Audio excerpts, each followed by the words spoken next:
মেহেরিনের স্বপ্নরং পর্ব সংখ্যা ৫৭। লেখনীতে মির্জার সূচনা। এখন সময় দুপুর ১২টা বাজে। মেহেরিন ছুটে চলেছে রাত শিকদার বাড়ির দিকে। রূপা বেগম জরুরি তলব বলেছে কেউ একজন এসেছে মেহেরিন সঙ্গে দেখা করতে। বাড়ির কাজকর্ম গুছিয়ে মেহেরিন রওনা দেয় নিজের বাড়ির দিকে। সাথে আছে রাহি। একা একা নাকি তার বোর লাগছে, তাই মেহেরিনের সঙ্গে যাওয়ার বায়না। রিদ মেহেরকে নিয়ে বেরিয়েছে, না বের হয়েছে বা কি করবে বেচারা। গত রাতে খাট ভাঙা নিয়ে যা শুরু করেছে সবাই, কি পচানোটা পচাচ্ছে বেচারিকে। অবশেষে মেহেরিন এই বুদ্ধি দিল, ঘুরে আসো তাই ভালো। মেহেরিন কথাটা হৃদের মনে ধরে। বউকে নিয়ে সময় কাটানো যাবে, আবার এদের হাত থেকে বাঁচাও যাবে। মাত্র ১০ মিনিটের মধ্যে পৌঁছে যায় তারা। বাড়িতে ঢুকতে দেখে একজন মেয়ে সোফায় বসে আছে। বয়স হয়তো ২৪-২৫। পোশাকে আধুনিকতার ছোঁয়া, দেখতে বেশ সুন্দরী, স্মার্ট। মেয়েটাকে দেখে মেহেরিন কপাল কুঁচকায়। মনে মনে ভাবে এ আবার কে। রাহি পাশ থেকে ফিসফিস করে বলে, এ কে মেহু? মেহেরিনও ফিসফিস করে উত্তর দেয়, জানি না রে বলে ওরা সোজা এগিয়ে যায়। ফ্রেশ হয়ে ৫ মিনিটের মধ্যে নিচে আসে মেহেরিন। সবার আগে যায় রূপা বেগমের ঘরে। মামুনি আসবো? রূপা বেগম গম্ভীরভাবে বলে, আসো বৌমা। মেহেরিন হাসি মুখে এগিয়ে যায়। রূপা বেগম গম্ভীর মুখে জিজ্ঞেস করে, মামুনি কি হয়েছে? আপনাকে কেমন জানি লাগছে, শরীর খারাপ কি আপনার? রূপা বেগম বলে, না বৌমা, কিছু হয়নি, আমি ঠিক আছি, তুমি চিন্তা করো না। তবে মেহেরিন চিন্তিত, কারণ রূপা বেগম কেমন গম্ভীর স্বভাবের না। তার মুখে সবসময় মিষ্টি হাসি থাকে, আজকে তার চেহারা অন্যরকম লাগছে। কি হয়েছে মামুনি? রূপা বেগম বললে, আসার সময় একটাকে মেয়েকে দেখেছো নিশ্চিত? মেহেরিন মাথা নাড়ে, হ্যাঁ, নাম ওর জেসি। রাজবাবা যে কোম্পানির সঙ্গে প্রায় ২ বছর ধরে কাজ করে, মিস্টার জাফরের একমাত্র মেয়ে জেসি তোমার সঙ্গে দেখা করতে এসেছে। মেহেরিন বুড়ো কুচকে বলে, আচ্ছা তা বুঝলাম, কিন্তু আমার সাথে কেন দেখা করতে এসেছে? মামুনি দয়া করে আমায় বলুন কি সমস্যা? রূপা বেগম মেহেরিনের হাত ধরে বলে, তুমি বুদ্ধিমতী, সবকিছু সামনে নেবার ক্ষমতা তোমার আছে। আমার মন বলছে এই মেয়েটা এমনি এমনি আসেনি, এর কোনো উদ্দেশ্য আছে। মেহেরিন এবার মুখ শক্ত করে বলে, মামুনি আপনি কি বলতে চাচ্ছেন এই জেসি নামের মেয়েটা ওনাকে? রূপা বেগম মাথা নাড়ে, হ্যাঁ, মেয়েটা বড়লোক বাবার দুলালি, আর সেটা জানিয়ে এখানে তুমি যে রাজ তোমাকে বিয়ে করেছে এটা জেনে এখানে এসেছে। রূপা বেগম মেহেরিনের চোখে চোখ রাখে, তুমি বুদ্ধিমতী, জানো তোমার কি করতে হবে এখন। আমি কখনো বলবো না যে তুমি ব্যবসার লোভ লালসা ভেবে কথা বলো। যে যাই হোক, রাজ সামলে নেবে। ও যদি কিছু উল্টাপাল্টা করে তবে তুমি যে রাজ শিকদারের স্ত্রী সেটা বুঝিয়ে দেবে বলে রূপা বেগম বাঁকা হাসি উঠে যান। মেহেরিনও বাঁকা হাসে, উফ মামুনি আপনি এত সুইট কেন বলুন তো? রূপা বেগম মেহেরিনের মতো করেই বলে, উফ আমার বউটা তো কিউট তাই। মেহেরিন হেসে ফেলে। পরে রূপা বেগম বলে, চলো। মেহেরিনও হেসে বলে, অবশ্যই, দেখে আসি আমার বর সাহেবের ওপর নজর দিয়েছে কোন শকুন। রূপা বেগম হাসে। দুই শাশুড়ি বৌমা একসাথে বেরিয়ে আসে বসার ঘরে। তাদের হাঁটা একই ধরনের রাজকীয় ভাব, মনে হচ্ছে যেন কোনো রাজ্যের রাজমাতা আর রাজরানীর পদপ্রণ ঘটছে রাজসভায় নিজেদের অভিজাত বিস্তার করতে। রূপা বেগমকে দেখে যে সি নামের মেয়েটা খুশিতে গদগদ হয়ে উঠল। আন্টি তুমি কোথায় চলে গিয়েছিলে? আমি কত বোরিং ফিল করছি। রূপা বেগম অসন্তোষ হলেন না, প্রকাশ করলেন গাম্ভীর্যের ভঙ্গিতে, ওসব কথা থাক জেসি, তুমি কিছু বলতে এসেছিলে বলো। জেসি হাসি হাসি মুখ করে হঠাৎ অন্ধকার হয়ে যায়। জেসি একবার মেহেরিনের দিকে তাকায়, আবার রূপা বেগমের দিকে ফিরে তাকায়, তারপর বলে, আন্টি হৃদ কি বিয়ে করেছে? কথাটা কি সত্যি? রূপা বেগম মেহেরিনের দিকে তাকিয়ে মিষ্টি হেসে বলে, হ্যাঁ, এই যে আমার মিষ্টি বউ।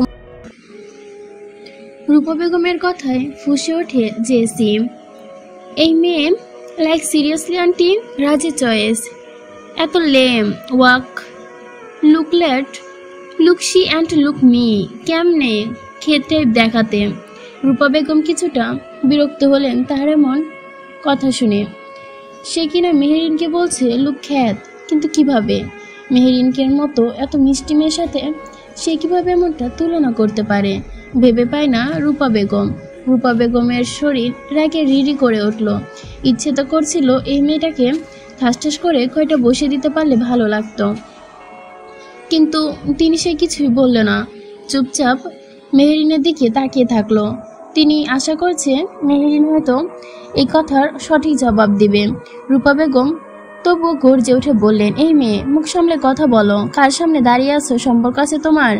জেসি অবাক হয় রূপা বেগমের ব্যবহারে। মেহেরিন বাঁকা এসে বলে, উফ মামুনি, উত্তেজিত হবেন না, আপনার শরীর খারাপ হয়ে যাবে। রূপা বেগম একটু শান্ত হয়, তবে চোখ দিয়ে যেন আগুন ঝরছে। জেসি মেহেরিনের কাছে এসে বলে, এই মেয়ে, তুমি ঠিক কি করছো বলো তো? আমার মতো শিক্ষিত স্মার্ট বংশধারী মেয়ে ছেড়ে তোমার মতো একটা সস্তা মেয়েকে পছন্দ করবে? I think. বাকি কথা বলার আগে মেহেরিন হেসে ওঠে। আসলে কি বলুন তো, আমার হাজব্যান্ড একটা প্রতিভা আছে, সে খাঁটি হীরা চিনতে জানে, কাঁচ আর হীরার তফাৎ সে বোঝে। জেসি মেহেরিনের সূক্ষ্ম কথায় বুঝে রাগে গজগজ করে, এই মেয়ে, মুখ সামলে কথা বলো। মেহেরিন হেসে বলে, একটা কথা জানেন তো, কুকুরের পেটে ঘি সহ্য হয় না। জেসি হেসে বলে, লুক মি অ্যান্ড ইউ, কি আছে তোমার যা আমার মাঝে নেই? তোমার থেকে আমি সুন্দরী, টাকা পয়সা, অভিজাত্য, কোনো কিছুর কমতি নেই আমার। সো তুমি আমাকে কিভাবে বলতে পারো না? মেহেরিন হেসে বলে, আপনি হয়তো জানেন না, আপনার থেকেও সুন্দরী মেয়ে আছে যারা বাজারে নাচে। সুন্দর চেহারা বা কারো ধন সম্পত্তি দিয়ে আমার বরের কোনো লোভ নেই। বাকি হলো শিক্ষাগত যোগ্যতা। সেটা না হয় করে নেব, সময় তো এখনো বহুত আছে। আমার হাজব্যান্ড আমাকে সর্বোচ্চ দেওয়ার চেষ্টা করে, আর আমি তাকে। জেসি যেন মেহেরিনের ইঙ্গিতটা বুঝে যায়, আর তাকেই সে ফুঁসে ওঠে। মেহেরিনকে বলে, ব্রেডি ব্রিজ বলে থাপ্পড় মারতে চায়। মেহেরিন তার হাত মুচড়ে ধরে। হু, এত বড় সাহস দেখানোর স্পর্ধা কোথায় পেলেন? আপনি হয়তো জানেন না, আমার মুখের কন্ট্রোল করতে পারলেও হাতটা আমার কন্ট্রোল করতে পারি না আমি, বলে একটা ধাক্কায় ছেড়ে দেয় জেসিকে। চেঁচামেচি শব্দে নেমে আসে রাহি, দৌড়ে এসে মেহেরিনের পাশে দাঁড়ায়। জেসি বলে, এই মেয়ে, এই তুমি আমার গায়ে হাত তোলার সাহস কোথা থেকে পাও? মেহেরিন বাঁকা হাসে, ও রিয়েলি? ওকে, আপনি আমার কি করতে পারবেন করুন, আমি দেখব। জেসি রূপা বেগমের দিকে তাকিয়ে বলে, আন্টি, তুমি কিছু বলবা না? রূপা বেগম পায়ের ওপর পা তুলে বসে, কি বলবো বলো তো? এটা বলেই মেহেরিনের দিকে ফিরে বলে, বৌমা, তোমার কাছে এমন কিছু আশা করিনি। এই নষ্ট মেয়েটাকে তোমার গায়ে হাত তুলতে চেয়েছিল, তুমি ওর দেহ থেকে হাতটা আলাদা করে দিলে না কেন? রাহি চোখ বড় বড় করে তাকায় রূপা বেগমের দিকে। জেসি যেন আকাশ থেকে পড়লো। মেহেরিন বাঁকা হাসে, উফ মামনি, আমি তো আদর্শ বৌমা, আপনার অনুমতি ছাড়া কি কিছু করতে পারি? রূপা বেগম বললেন, অনুমতি দিলাম। তারপর দুঃখী মুখ করে নিল। মেহেরিন হেসে বলে, অবশ্যই। জেসি কিছু বলতে যাবে, তাও বলতে পারে না। আসলে হচ্ছেটা কি বিষয়টা জেসি বুঝতে পারছে না। জেসি বলে উঠল, আন্টি, এসব কি বলছো তুমি? মেহেরিন হেসে বলল, মামুনি বলছে আপনার এই সুন্দর চেহারা থেকে হাতখানা আলাদা করে দিতে। জেসি ভয়ঙ্কর রেগে গেল। এই, তুই জানিস কার সামনে দাঁড়িয়ে আছিস? তোর কোনো ধারণা আছে? মেহেরিন হাসে, আর রাহি মাথা ফেটে যাচ্ছে রাগে। সে গর্জে উঠে বলে, মুখ সামলে কথা বলুন, কাকে কি বলছেন আপনি? মেহেরিন হাসে, আহা চুপ কর। আচ্ছা রাহি সোনাম, একটা কাজ করতে পারবি?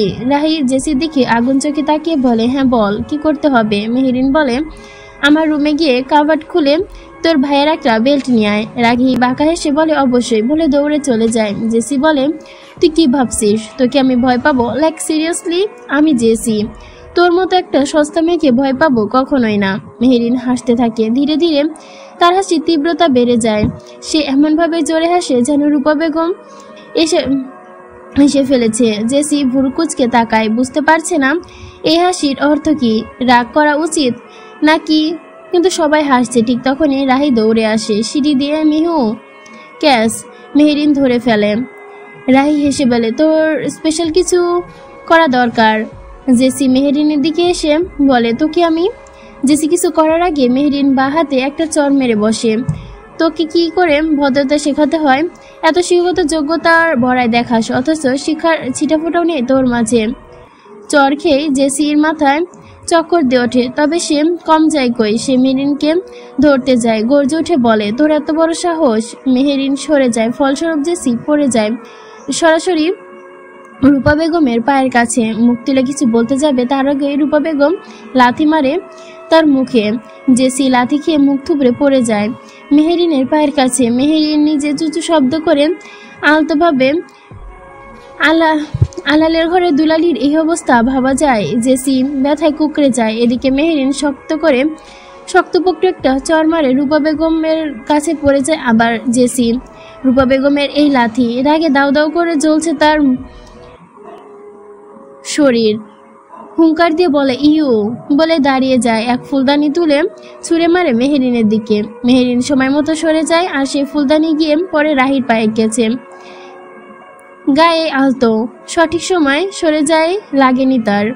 রূপা বেগম গিয়ে একটা কষিয়ে চর মারে জেসিকে। ঠিক তখনই হাওয়ার গতিতে মেহেরিন এসে আরেক গালে চর বসিয়ে দেয়। তুই আমার বোনের ওপর, ননদের ওপর হাত তুলেছিস হারামজাদি। রূপা বেগম রাহিকে বলল, মা রাহি। রাহি বলে, হ্যাঁ মামনি, দরজা লাগাতো। রাহি বলে, অবশ্যই, বলে দরজা আটকে দেয়। জেসি ঘাবড়ে যায়, তোতলিয়ে বলে, কি করতে চাচ্ছ তোমরা? রূপা বেগম হাসলেন, খারাপ তো কিছু হবে তোর। তিনি আরো বললেন, আর কোনোভাবে যদি রাজ জানতে পারে তুই ওর বাড়িতে এসে ওর বউয়ের সাথে বাজে কথা বলেছিস, তোর শরীর পিস পিস করে গঙ্গা নদীতে ভাসিয়ে দিবে, বুড়িগঙ্গা নদীতে ভাসিয়ে দিবে। মেহেরিন হেসে বলে, মামুনি, এই ছোটখাটো বিষয় নিয়ে আমি দেখে নিব, আপনি উত্তেজিত হবেন না। এই বলে সে বেল্ট দিয়ে মারতে শুরু করে। জেসি চিৎকার করতে শুরু করে। এদিকে রাহি ফোনে ভিডিও করছে আর রূপা বেগম সোফায় বসে আছে। পাকা 10 মিনিট ধরে মারার পর মেহেরিন বেল্টটা ছুঁড়ে ফেলে দেয়। জেসির কাছে এসে ওর মুখ চেপে ধরে বলে, তোর এই নোংরা মুখটা যেন আর কোনোদিন আমার সামনে না দেখি আমার বরের আশেপাশে ঘুরঘুর করতে। জেসি কান্না করতে করতে বলে, আমাকে ছেড়ে দাও। মেহেরিন বাঁকা এসে রাহির দিকে তাকিয়ে বলে, রাহি দরজা খুলে দে। রাহি দরজা খুলে দেয়। এক প্রকার ধাক্কা দিয়ে জেসিকে বের করে দেয় মেহেরিন। দরজাটা ঠাস করে ওর মুখের ওপর লাগিয়ে দেয়। পাশে ফিরে তাকিয়ে মেহেরিন হেসে বলে, তার সঙ্গে হেসে ওঠে রাহি আর রূপা বেগম। রাহি বলে, কি দিলি রে মেহু, আই প্রাউড ফিল। সন্ধ্যা 7টা, সবাই মিলে আড্ডা বসিয়েছে। রাহি ঘুমাচ্ছে। হাসি মজা খুনসুটিতে আড্ডা জমে উঠেছে। দুপুরের খাবার খেয়ে মেহেরিন আর রাহি ফিরে আসে আবার লাবিবের ফ্ল্যাটে। তারপর একে একে সবাই এসে গেছে। আজকের আড্ডায় আরও একজন এসেছে, সে হলো মেহবুবা। সবাই যে এত মজা করছে শুনে সে আর থাকতে পারেনি, সেও চলে এসেছে। বাস্তবে সে এসেছে তার প্রিয় মানুষটার কাছাকাছি থাকার লোভে, ভালোবাসার একভূত রোগ। এই রোগে আক্রান্ত হলে মানুষ কখনোই আবেগ, অভিমান, হিংস্রতা, কখনো শিশুসুলভভাবে নিজেকে হারিয়ে ফেলে। আড্ডা চলছে, হাসি মজা খুনসুটির মধ্যে। হঠাৎ লাবিব বললে, আমার ভালো লাগছে না রে, তোমরা আড্ডা দাও, আমি একটু রেস্ট নেই। এই বলে উঠে যায়। রাজ ভুরুকুচকে বলে, অফিসে তো মাথা খেয়ে ফেলছিলি, বাসায় এসে নাকি আড্ডা দিবি? আড্ডা দিতে দিতে তোকে মুরগির বদলে তুই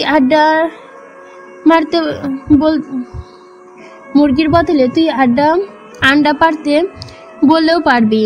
আর এখন তোর আরামের ব্যায়ামে ধরেছে, কারণ কি? লাবিব মনে মনে বলে, নিজের প্রেম করবে তা কিছু না, আমি একটু করতে চাইলেই ব্যাঘাত দিবে। এমন বড় ভাই থাকার থেকে না থাকাই ভালো। কিন্তু মুখে বলে, মাথা ধরেছে আর বুকে একটু ব্যথা করছে। মেহেরিন চিন্তিত গলায় বলে, লাবিব তুমি বরং যাও রুমে, আমি কফি পাঠাচ্ছি, রেস্ট নাও। রাজ হাসে, যাও বাপ যাও, তুমি যে কোন রেস্ট চাও আমি জানি, আমার ছোট ছালিকাকে দিয়ে পাঠিয়ে দিব কফি, যাও। লাবিবের চোখ বন্ধ করে মনে মনে বলে, যা শালা, বুঝেই গেল প্ল্যানটা মাঠে মারা গেল। সবাই দাঁত বের করে হেসে ফেলল। আরে ভাই, উল্টাপাল্টা ভাবছো। আমি তো। রাজ হাত তুলে বলে, থাক বাপ, আর কিছু বলতে হবে না, আমাকে শেখাস না, যা। রাজ আবার বলে, তোর থেকে তো হৃদয় ভালো, বাসর রাতে খাট ভেঙে দিল। এই কথা শুনে মেহের কেসে ওঠে। রাজ তা দেখে বলে, বা বোন বা, তোরা করবি দোষ নাই। আর আমরা বলেই কাশি ওঠে। রাজ হৃদকে বলে, হৃদ বাপ, তোকেও বলি হারি যাই, এত পাওয়ার তোর? হৃদ ঠান্ডা গলায় বলে, অন্তত তোর থেকে কম ভাই, আমি অন্তত তোর মতো নৌকোলটাই পড়ি নাই। রাজ বলে, ওইটা তো একটা অ্যাক্সিডেন্ট ছিল, নৌকায় প্রবলেম ছিল, শালার নৌকা আমার সঙ্গে বেইমানি করলো। মনের দুঃখে হৃদ দুঃখী দুঃখী কণ্ঠে বলল, ভাই আমারটাও একই দুঃখ, খাট বেইমানি করলো। মেহেরিন আর মেহের কেসে উঠল। রাজ এদিকে এগিয়ে দিল পানির গ্লাস দুটো, এদিকে মেহের, আরেকদিকে মেহেরিন। ঢকঢক করে পানি খাচ্ছে দুই বোন। মেহেরিন চুপচাপ পানিটা মুখে তুলে ঠিক তখনই রাজ একটা দর্শনীয় ভঙ্গিতে বলে উঠলে, বুঝলি, তোরা নৌকোলটে যাওয়ার মানে যাওয়াই মনে করেছিলি, আর আমার স্বপ্ন সবকিছুই কষ্ট বোঝা শেষ। মেহেরিন মুখ ভর্তি পানি উপচে নাক মুখ ছিটকে কাশতে শুরু করলো। রাজ পিঠে হাত বুলিয়ে দিয়ে বলল, ষাট ষাট, এত কাশি কিসের? মেহেরিন চোখে দিয়ে জল গড়িয়ে পড়ছে। রিত ঠান্ডা গলায় বলল, হ্যাঁ ভাই, কি যে একটা বলমার্কা ফিলিংস। খাট ভেঙে যাওয়ার পর কাজ শেষ, তার কাজ করার আগে সব শেষ। এটা শুনে মেহের আর মেহবুবা আর সহ্য করতে না পেরে বলে ওঠে, পালিয়ে বাঁচি হাসির হাত থেকে। আর বাকিরা হাসতে হাসতে শেষ।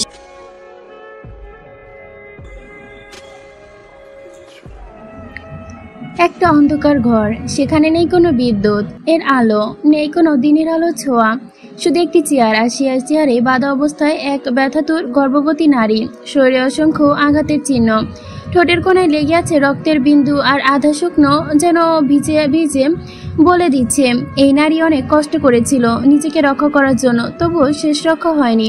সে গর্ভবতী, তাই হয়তো সে এই অবস্থায়। আসলে কিছু কিছু পরিস্থিতিতে মানুষের জীবনে এমন সময় নিয়ে আসে যেখানে সে যতই শক্তিশালী হোক না কেন, দেহের জোর আর কাজে দেয় না। এই নারীর ক্ষেত্রেও তাই হয়েছে। না হলে এই নারীকে আটকে রাখা ক্ষমতা কারো নেই। সেই দুর্বল নয় বা সে নিরুপায়। সে যদিও একা থাকতো, তবে হয়তো ধরতে আসা সেই নিকৃষ্ট লোকগুলো লাশ হয়ে যেত, না হলে তাদের হাড়গোড় তো মাটিতে পড়তো। সে দুর্বল নয়, পরিস্থিতির শিকার। যাকে পৃথিবীতে আনতে এই নারীর আত্মসমর্পণ, নিজের পরাজয় মেনে নেওয়া, কিছু নিকৃষ্ট মানুষের কাছে আত্মসমর্পণ করা। কিন্তু এইবার সে মরতে পারে না, কারণ তার গর্ভে যে তার প্রাণ রয়েছে, যার জন্য তাকে বাঁচতে হবে। ধীরে ধীরে বড় হচ্ছে সেই সন্তান, আর বেশি দিন নেই ভূপিষ্ঠ হওয়ার। আর তাকে বাঁচাতে হবে। নারী নিজে সবকিছু বিসর্জন দিয়েছে। প্রথমে আত্মসমর্পণ, শুধু তার ভূপিষ্ঠ না হওয়া সন্তানের জন্য। একজন মা নিজের সন্তানের জীবন বাঁচাতে নিজের জীবন বিসর্গ দিতে দুইবার ভাবে না। এই নারীও তাই করেছে। নিজের জীবন কথা, জেদ, রাগ, বীরত্ব কথা ভাবেনি, ভেবেছে শুধু অনাগত সন্তানের কথা। এই অনাগত সন্তানকে ঘিরেই অনেক মানুষকে অনেক আশা, অনেক ভালোবাসা। এই ভূপিষ্ঠ না হওয়া শিশু হবে অনেকের চোখের মণি, বেঁচে থাকার কারণ। আর সেই শিশুটি পৃথিবীর আলো দেখতে আজ এই নারী রাজপ্রাসাদ ছেড়েছে, হয়েছে বন্ধ করে বন্দি, যেখানে একটু আলো নেই, নেই কোনো নারী, নেই কোনো রাজনীয়, নেই কোনো দুঃসাহসী জীবনযাপন করা নারী, যার ইশারায় তার স্বামী মানুষটি তার পায়ের কাছে এনে সব রাখার জন্য সর্বদা প্রস্তুত। নিয়তির খেলায় আজ সে বন্দী। তবে প্রশ্ন একটা থেকেই যায়, এই রাজধানীকে কি খুঁজতে আসবে না তার মহারাজা? হয়তো খুঁজছে, নয়তোবা শুধু খুঁজছে না, পাগলের মতোই খুঁজছে। সময় এখন কত বাজে বলা যায় না, দিন রাত বা রাত, তবুও বোঝার উপায় নেই। চেয়ারে বাঁধা সে নারী অজ্ঞান অবস্থা। চেয়ারে বাঁধা নারীটি অস্পষ্ট গলায় আওড়ায়, কবির সাহেব। ধীরে ধীরে চোখ মেলে দেখায় চেয়ারে বাঁধা মেহেরিন। অনুভব করে তার হাত পা যেন অসহ্য ব্যথায় জর্জরিত, পুরো শরীর যেন জমে এসেছে একটা অনুভূতি, যন্ত্রণা। মেহেরিন এবার পুরোপুরি চোখ মেলে, আস্তে করে উপলব্ধি করতে পারে সে কোথায়। সে কাঁদে, ধীরে ধীরে কান্নার তীব্রতা বাড়ে। এবার আর চেপে রাখা যায় না, আত্মচিৎকার করে ওঠে সে এই অসহায়তে। সে কাঁদে অসহায়তে। সে এই শরীর জুড়ে এত আঘাতের ক্ষত, এই যে পেটে চাপ পড়ছে, এই যে গর্ভে সন্তান, কিছু হয়ে যাওয়ার আশঙ্কা। মনের ভেতরে থেকে ছোট্ট প্রাণটার জন্য কাতর হয়ে উঠছে মেহেরিন। সে কষ্টে মেহেরিনের ভেতরটা খান খান হয়ে যাচ্ছে। মনে হচ্ছে কেউ যেন তার হৃদয় কুঁচকে দিচ্ছে, কলিজায় শতবার ছুরি চালিয়ে দিচ্ছে। বলতে বলতে আবার কান্নায় ভেঙে পড়ে। একদিনে নিজের বর্তমান অবস্থা, অন্যদিকে রাজের কথা মনে পড়ে যাচ্ছে। কি করছে লোকটা? পায়নি তাকে, হয়তো পাগলের মতো খুঁজছে চারপাশে। তবে আবার মনে পড়ে, এত চিন্তা করলে গর্ভের সন্তানের ওপর প্রেশার পড়বে, এতে তার ক্ষতি হওয়ার আশঙ্কা আছে। আস্তে আস্তে নিজের সামলে নিতে চায়, কিন্তু কিছুক্ষণ আগের চিৎকার করা কান্নার ফলে তার কাশি উঠে যায়, গলা শুকিয়ে গেছে, তৃষ্ণায় গলা জ্বলে যাচ্ছে। সে কষ্টেই বলে ওঠে, পানি, পানি। একজন লোক দরজার পাশে দাঁড়িয়েছিল অনেকক্ষণ ধরে। মেহেরিনের সমস্ত চিৎকারের সাক্ষী সে।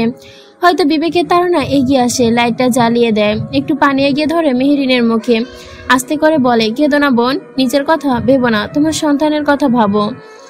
কোনো শব্দ করো না। যদি কেউ জানে আমি তোমাকে পানি দিয়েছি তাহলে তারা আমাকে মেরে ফেলবে। মেহেরিন বুদ্ধিমতী, সে পরিস্থিতি বোঝে, কোনো শব্দ না করে পানি খেয়ে ফেলে। খাওয়া শেষে কৃতজ্ঞতায় চাহনি প্রকাশ করে লোকটির দিকে। লোকটা মেহেরিনের মাথায় হাত রেখে বলে, চিন্তা করিস না বোন, তোর উপকার না করতে পারলেও ক্ষতি করব না। তোর মতোই আমার একটা বোন ছিল, ঠিক তোর মতো। আমি তখন রাজমিস্ত্রির কাজ করতাম, অভাব ছিল সংসারে, কিন্তু শান্তির অভাব ছিল না। আমার বোনকে কলেজে ভর্তি করেছিলাম অনেক কষ্ট করে। সে খুব পড়তে চাইতো, অনেক দূর পর্যন্ত পড়াশোনা করে বিয়ে করে নিজে বিয়ে করেনি। যদি আমার বউ এসে বোনকে সহ্য করতে না পারে তাই আমিও বিয়ে করিনি। সে ছিল আমার পৃথিবী। কিন্তু জানিস, আমরা ছিলাম গরিব। সেই গরিবটাই ছিল আমাদের একমাত্র অপরাধ। কলেজের এক বড়লোক বাবার ছেলে আমার বোনকে ভালোবাসলো।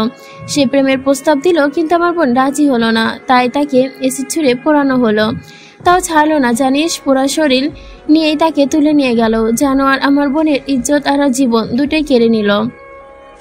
এই দুনিয়ার আর কেউ রইল না আমার। তারপর আমি চলে এলাম এই কালো জগতে। কথা শেষ করে মেহেরিনের দিকে তাকায়। সেও তাকিয়ে আছে লোকটির দিকে।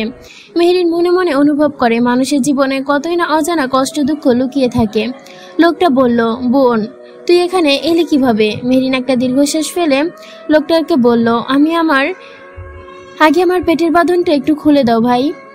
লোকটা চমকে উঠে বলল, তার চোখে যেন হঠাৎ জলের ঢেউ নেমে আসলো। ভেতরে জমে থাকা অশ্রু গড়িয়ে পড়ার অপেক্ষায়। সে আস্তে করে বলে, আরেকবার বলবি বোন? কতদিন শুনিনি এই ডাকটা। মেহেরিনের চোখে পানি চলে আসে। সে আবার বলে, ভাইয়া তোমার বোন আর তার সন্তানের কষ্ট হচ্ছে, একটু পেটের বাঁধনটা খুলে দাও।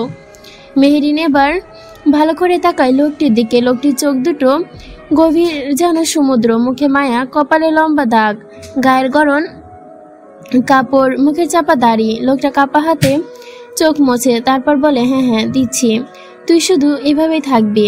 যেন তোর বেশি কষ্ট হচ্ছে, ঠিক আছে? মেহেরিন মাথা নাড়ে। লোকটা সাবধানে তার শরীরে সব বাঁধন খুলে দেয়, এমনভাবে যেন মেহেরিন নিজেই খুলতে পারে। তারপর মাটিতে বসে পড়ে। মেহেরিনের পায়ের কাছে বসে তার পা দুটো আস্তে করে মালিশ করতে থাকে। লোকটি বলে, পা ব্যথা করছে তোর? মেহেরিন আঁতকে উঠে বলে, ভাইয়া তুমি কি করছো? পায়ে ধরো না।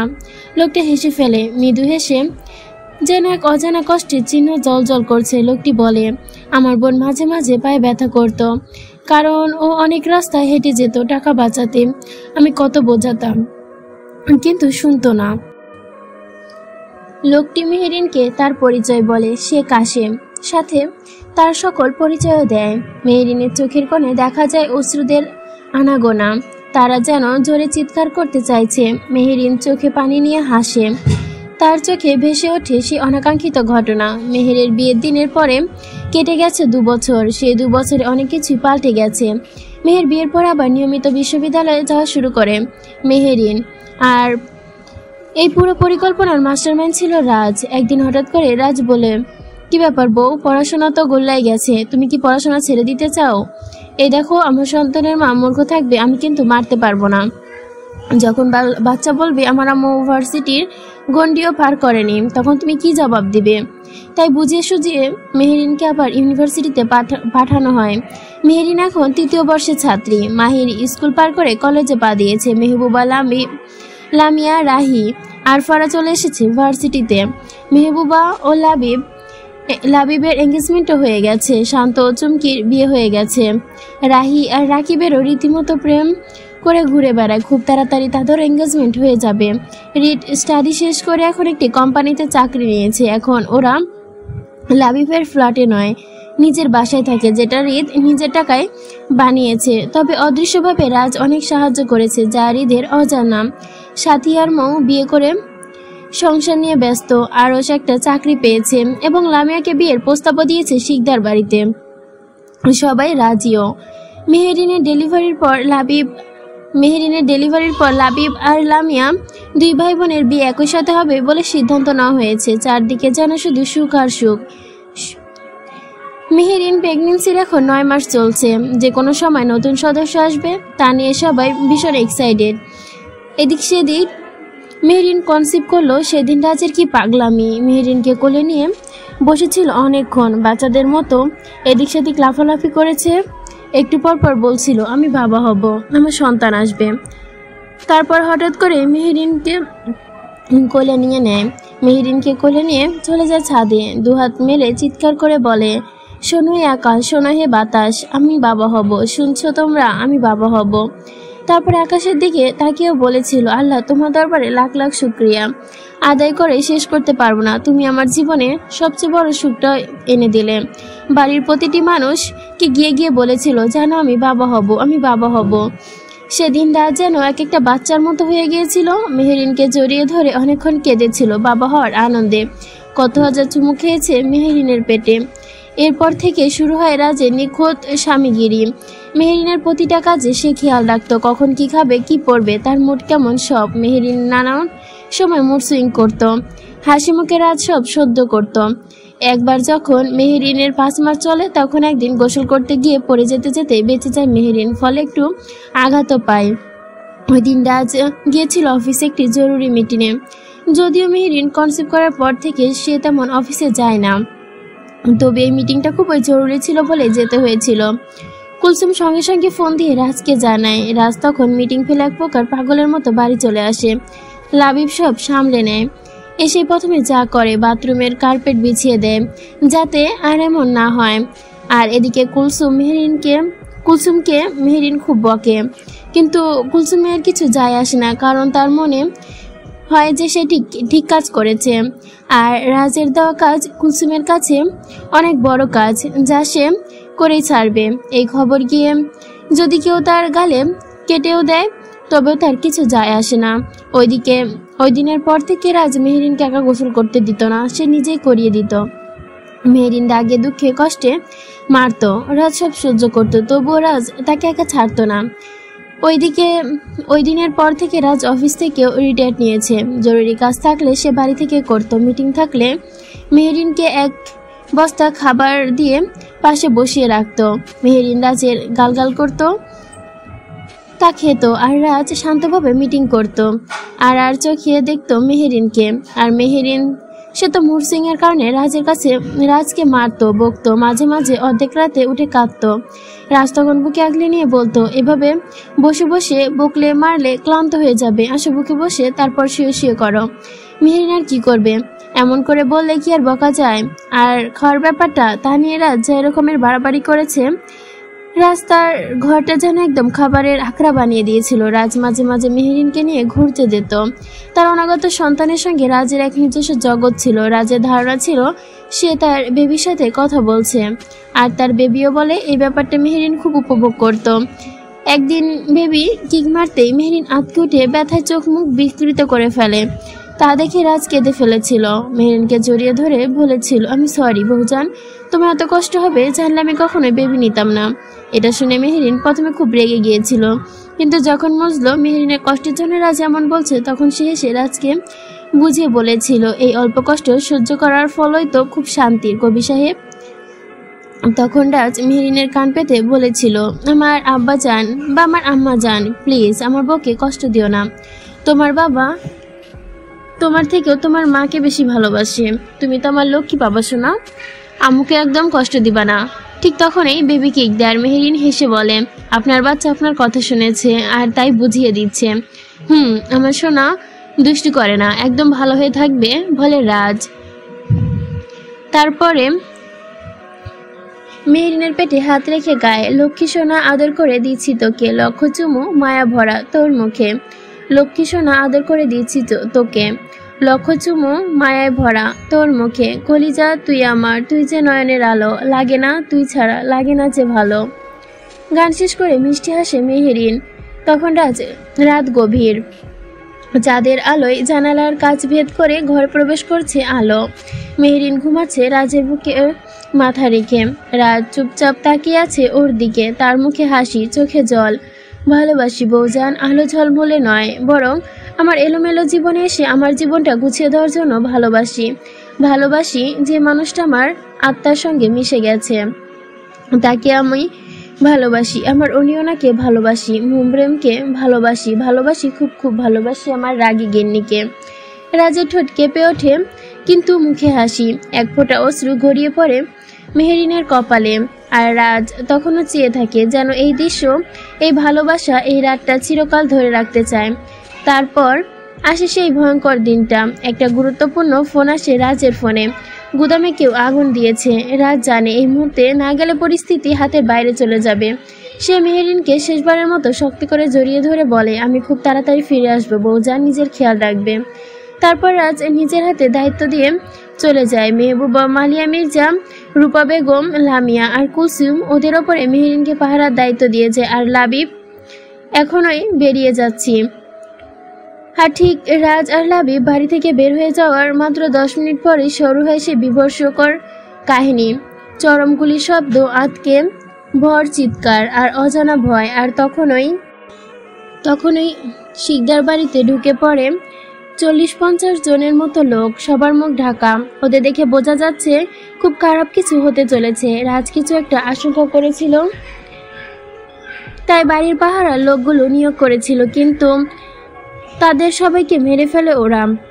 রূপা বেগম গুলির শব্দ শুনে দরজা জানালা বন্ধ করে দিয়েছিল। মেহবুবা আর লামিয়া গিয়ে সোফা এনে রেখেছে দরজার সামনে। মালিহা বেগম আল্লাহ আল্লাহ করতে করতে বসে পড়েছে জায়নামাজে। হয়তো মেহেরিন প্রেগনেন্ট না থাকলে এত চিন্তা করতেন না, কিন্তু এখন মেহেরিনের পক্ষে কিছু করা সম্ভব না। এ সময় নড়াচড়া করতেও কষ্ট, তার ওপর এই জানোয়ারগুলো। কি মায়াদয়াও নেই। যদি বেকায়দায় লেগে যায়, মা বাচ্চা দুজনের কিছু হয়, সে ভয়ে মালিহা মির্জা জায়নামাজে বসে গেছে। আল্লাহ ছাড়া এই বিপদ থেকে কেউ উদ্ধার করতে পারবে না। তার ভালো মন্দ থেকে রক্ষা করার জন্য মালিহা মির্জা একমাত্র আল্লাহর ওপর ভরসা রাখলো। মেহবুবা, মালিহা একের পর এক কল দিয়ে যাচ্ছে লাবিব আর রাজকে। শেষমেশ না পেরে মেহের আর রিতকে কল করে অনুরোধ করে আসতে। রিত সঙ্গে সঙ্গে পুলিশ কল করে। মেহেরকে নিয়ে বেরিয়ে পড়ে শিকদার বাড়ির উদ্দেশ্যে। কিন্তু বিপদ যখন আসে সব দিক থেকে আসে। ওরা বেরিয়েছে ঠিকই, কিন্তু আসতে পারছে না, কারণ তারা রাস্তা আটকে গেছে। একদম পুরো রাস্তা ধর্মঘট। রাগে দুঃখে মেহের কেঁদে ফেলে। মা বোনদের এমন বিপদে পা গুটিয়ে বসে থাকা যায়? শেষে মেহের রিতকে বলে, বাড়ি চলো, বাইক নিয়ে অন্য রাস্তা দিয়ে যেতে হবে। রিতও তাই করে। আর তারা সাথে সাথে মেহেরকে কল করে, তাদের স্যারকে বলে, আর শিকদার বাড়ির আশেপাশে ছড়িয়ে পড়তে বলে। রূপা বেগম বলল, লামিয়া, মেহবুবা, আমার কথা মন দিয়ে শোনো, ভেঙে পড়ো না। এখানে কেউ নেই, আমাদের নিজেদের রক্ষা করতে হবে। তাই যে যা পারো হাতে তুলে নাও। মনে রেখো, ভয় পেলে চলবে না, ভয়কে জয় করতে হবে। মেহবুবা, লামিয়া তাই করে। কিন্তু মেহেরিন, তার মধ্যে কোনো ভাবান্তর দেখা গেল না। সে একদম আরাম মতো বসে আছে, যেমন এমন কিছু হতে পারে সে জানত। রূপা বেগম মেহেরিনের দিকে তাকায়, আর সাথে সাথে যেন কালো রাতের মতোই কথা মনে পড়ে গেল। যেদিন তার প্রাণপ্রিয় বান্ধবী হারিয়ে গিয়েছিল, সে কিছুই করতে পারেনি, কারণ সেও তখন প্রেগনেন্ট ছিল। নিজের প্রতিচ্ছবি যেন মেহেরিনের মধ্যে দেখে ফেলছে রূপা বেগম। এক ঝলক তার চোখে ভরে ওঠে অজানা ভয় আর কান্নায়। ঠিক তখনই রাজের কথা মনে পড়ে যায়। মামুনি, ওকে তোমাদের পাহারায় রেখে গেলাম। রূপা বেগম শক্ত করেন নিজেকে, পানিটুকু মুছে নেন আর মনে মনে বললেন, আমার জীবনে দিয়ে হলেও আমি তোকে বাঁচাবো। ওপাশ থেকে দরজা ধাক্কানোর শব্দ, হয়তো দরজা ভাঙার প্রস্তুতি চলছে। মেহেরিন খুবই ঠান্ডা সরে বলে, মেহবুবা। দৌড়ে যায়, বোনের কাছে গিয়ে বলে, মেহু, তুই চিন্তা করিস না, আমাদের জীবন থাকতে আমি তোকে তোর সন্তানের কিছু হতে দিব না। সব কয়টাই জাহান্নামে পাঠিয়ে দিব, তুই একদম চিন্তা করবি না, বলে মেহেরিনের সারা মুখে চুমু খেতে লাগে। কিছু হবে না, কিচ্ছু না। মেহেরিন হাসে বোনের ভালোবাসা দেখে। মেহবুবা কাঁদতে কাঁদতে বলে, এমন করছিস কেন? কিছু হবে না, তোর কিচ্ছু হবে না। মেহেরিন বলে, কান্না করিস না, আমাদের দুর্বল হলে চলবে না। এক কাজ কর, খাটের নিচে একটা বক্স আছে, বের কর। মেহবুবা ঝটপট বের করে। মেহেরিন বলে, সবাই কিছু অস্ত্র তুলে নাও, এটা প্রিপ্ল্যান ছিল, ওরা প্রস্তুতি নিয়েই এসেছে। তোমাদের কথায় রূপা বেগম অবাক হয়ে যায়। মেহেরিন উপস্থিত বুদ্ধি দেখে তাদের মনে মনে হাসে। আর এই না হলে আমার বাঘিনী। সবে অস্ত্র তুলে নেয়, কোরাল, দা, ছুরি, যে যা পারে। এটা রাজ গিফট করেছিল মেহেরিনকে, বলেছিল বিপদ আসলে ইউজ করতে, আর সেটাই কাজে লাগিয়ে গেল। রূপা বেগম আস্তে করে কুড়াল তুলে নেয়। বেশ বড় না, তবে খুব সহজেই চালাতে পারবে। মেহবুবা তুলে নেয় ছুরি, লামিয়া তুলে নেয় দা। মেহরিন বক্সের কিছু কাছে রাখে, ওদিকে ধাক্কার জোর বাড়ে। একসময় দরজাটা ভেঙে যায়। ভেঙে যেতে মেহরিন একটা ছুরি তুলে ছুঁড়ে মারে সামনের লোকটায়। ছুরিটার কিছুটা লেগে কপাল বরাবর, সাথে সাথে লোকটা পড়ে যায়। বাকিরা দ্রুত ঘরে ঢুকে পড়ে আর ওদের কাল হয়ে দাঁড়ায়। একসাথে মোট 3 জন ঢোকে, বাকিদের ঢোকার প্রস্তুতি নিচ্ছে। 3 নম্বর লোকের বুক বরাবর কুলার জবরদস্ত কূপ বসিয়ে দেয় রূপা বেগম। লামিয়া এক কোপে 1 নম্বর লোকের মাথা থেকে দেহ আলাদা করে দেয়। এমন চিৎকারে মেহবুবা ঝাঁপিয়ে পড়ে 2 নম্বর লোকের ওপর, ছুরির আঘাতে ক্ষতবিক্ষত করে দেয়। বাকি সবাই সতর্ক হয়ে যায়, তবে মেহেরিন দৃষ্টি এড়ায় না। কিছু একটা বাজ পাখির মতো চোখের গোড়ায় এদিক সেদিক। একজন মেহবুবাকে লক্ষ্য করে গুলি করতে যাচ্ছে। মেহেরিন আর একটা ছুরি মারে সেই লোকটার চোখ বরাবর। বাইরে সবাই সতর্ক হয়ে যায়, সবাই একসাথে হামলা করতে চায়। কুলসুম যে মালিয়া বেগমের পাশে জায়নামাজে বসেছিল, সে মোনাজাত শেষ করে আল্লাহ বলে চিৎকার দিয়ে ওঠে। মেহেরিন বক্স থেকে একটা দা তুলে নেয় আর কেউ কিছু বোঝে ওঠার আগে দূরে বাইরে চলে যায়। চোখ বন্ধ করে আরো একবার আল্লাহ আকবার বলে চিৎকার করে কূপ চালাতে শুরু করে। ঘটনা এত দ্রুত ঘটে যায় যে কেউ কিছু বোঝার আগেই তারা পায় না, না মেহেরিন না ওরা। মুহূর্তে 4-5 জন রক্তাক্ত অবস্থায় পড়ে যায়। আবার কুলসুমের শরীর ভরে ওঠে রক্তে রঞ্জিত শিকদার বাড়ি। কুলসুমের এমন কাজে সবার ভেতর এনে দেয় জোশ, সবাই মেতে ওঠে রক্তের খেলায়। মালিয়া মির্জা জোরে জোরে ধোয়া পড়ে আল্লাহ কাছে সাহায্য চায়। মেহেরিন ধীরে ধীরে উঠে আসে। রূপা বেগম, লামিয়া আর মেহবুবা 3 জনই বেরিয়ে আসে রুম থেকে আর চালায় এক জীবন যুদ্ধ, বাঁচানোর যুদ্ধ। রূপা বেগম পাগলের মতো চিৎকার করছে আর কুড়ালের কূপ দিচ্ছে নরপিশাচদের দেহে। লামিয়ার চোখে জল, প্রতিশোধের নেশা। বাবা আর ভাইয়ের হারানো তীব্র ক্ষোভ। মেহবুবার ভেতর চিল্লে ওঠে বোন আর তার সন্তানকে বাঁচানোর নেশা। 3 জন নারী হয়ে ওঠে বাঘিনীর মতো। ওদের দেখে একটা কথা বলা যায়, নারী শুধু রান্নাঘরে মাছ বা মুরগি কাটে না, প্রয়োজন হলে শত্রু দেহ থেকে মাথা নামাতে পারে। নারী শক্তি একবার জেগে উঠলে তাদের মোকাবেলা করা সম্ভব হয়ে ওঠে না। নারীরা যেমন নরম কোমল, তেমনি প্রয়োজনে বাঘিনীয়। মাত্র 5 মিনিট চলেছে তাদের যুদ্ধ। 3 জন নারী হয়ে উঠেছে রক্তচোষা প্রাণী, যেন ওদের রক্তের নেশা লেগে গেছে। বাহিরে চলছে ধ্বংসলীলা আর এদিকে মেহেরিন উঠে রাজের একটা ছবি হাতে তুলে নেয়। চোখ ঘাড়ির উপরে পড়ে, 1 ফোঁটা নোনা জল। ভাঙা ভাঙা গলায় বলে, জানি না আপনার সাথে দেখা হবে কিনা, যদি না হয় আমাকে মাফ করবেন, কিন্তু চিন্তা করবেন না, আমি আমার জীবন দিয়ে হলেও আপনার সন্তানকে রক্ষা করব। আপনি আমাকে ভুল বুঝবেন না কবি সাহেব। লোকে বলে চোখের আড়াল মানে মনের আড়াল নয়, আমি যেন আপনার মনের আড়াল না হই কবি সাহেব। মেহেরিন এই শিকদার বাড়ি তার স্বামীর, তার কবি সাহেবের। আমি মরে গেলেও বেঁচে থাকবো এখানে, আপনার প্রতিটা নিঃশ্বাসে। তার চোখে বন্ধ করে এই কথা বলেই চোখ বন্ধ করে নেয় মেহেরিন। তারপর নিজের পেটের ওপর হাত রাখে। না, পেটের ওপর না, সে তার অনাগত সন্তানেরকে স্পর্শ করছে, নিজের সন্তানকে স্পর্শ করছে। আর তারপর একটা হিংস্র হাসি দেয় আর অস্ত্র তুলে নেয় হাতে, দ্রুত পায়ে বেরিয়ে যায়। যদিও কষ্ট হচ্ছিল তবুও থামে না। থামবে কিভাবে? তার রক্ষাকারী যে এখন কাছে নেই, নিজের সন্তানকে বাঁচাতে হবে। অস্ত্র তুলে বের হয় সে। লামিয়া চিৎকার করছে আর কুপাচ্ছে। মেহবুবা নিজের বুকে খণ্ড বিখণ্ড করে দিচ্ছে। রূপা বেগম একের পর এক কোপ দিচ্ছে। এক লোক বুকে তিতলে দিয়েছে। বাইরে থেকে দরজা আটকে দেওয়া হয়েছে। মেহেরিন হাসে, কিছু বলবে ঠিক এমন সময় পিলারের পেছনে লুকিয়ে থাকে এক লোক বন্দুক তাক করে রূপা বেগমের দিকে। আর মেহেরিন তা দেখে বাঁকা হাসে। ছুরি মারে লোকটার হাত বরাবর। ছুরি ঠিক লাগে লোকটার কপালে আর সাথে সাথে সে পড়ে যায়। কাপুরুষের দল ভেগে গেছে। মেহেরিন বলে, কুলসুম আসে। মেহেরিনকে ধরে বলে, ভাবি আপনারে কইছি না বাইর হইবেন না, বাইরে কেন হইলেন? এই জানোয়ার বাচ্চাগুলোকে এক কোপে লাউ যেমন কাইটা হালাই এমনি কাটমো। মেহেরিন হাসে, নিজের জামাটা একটু তোলে, কুলসুমের মুখটা মুছে দেয়, বলে, আমার বাঘিনী। কুলসুম হাসে। মেহেরিন এসে জড়িয়ে ধরে কুলসুমকে। রূপা বেগম এসে বলে, ঠিক আছে বৌমা? মেহেরিন হ্যাঁ বলে মাথা নাড়ে। লামিয়া এসে বলে, ভাবিমণি তুমি চিন্তা করো না, আমরা আছি তো। মেহেরিন হেসে বলে, তুমি যে এমন রুম দেখাবে ভাবিনি। লামিয়া বলে, তুমি কি ভুলে যাচ্ছ আমি বড় হয়ে যাচ্ছি? একটা মাফিয়ার বোন বলে কথা। এমন মুমু মুমু করলে কি চলে?